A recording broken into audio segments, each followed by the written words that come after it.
அனுபூதியாலே உனை மறந்திருந்தேன் ஐயனே ஐயப்பா ஐயப்பா ஐயப்பா குளத்துப்புழை பாலகனே ஆரியன் காவையனே அச்சன் கோவில் அரசனே எருமேலி சாஸ்தாவே ஐயப்பா பூசாஸ்தாவே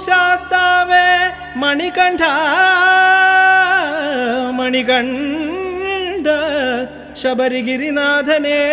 சபரி மாமலவாசனே மாமல வாழும் ஐயப்பா 18ஆம் படியில் வாழும் ஹரிஹர சுதனே ஆனந்த சித்தனே என் குலதெய்வமே என் குலதெய்வமே ஐயப்பா ஐயப்பா.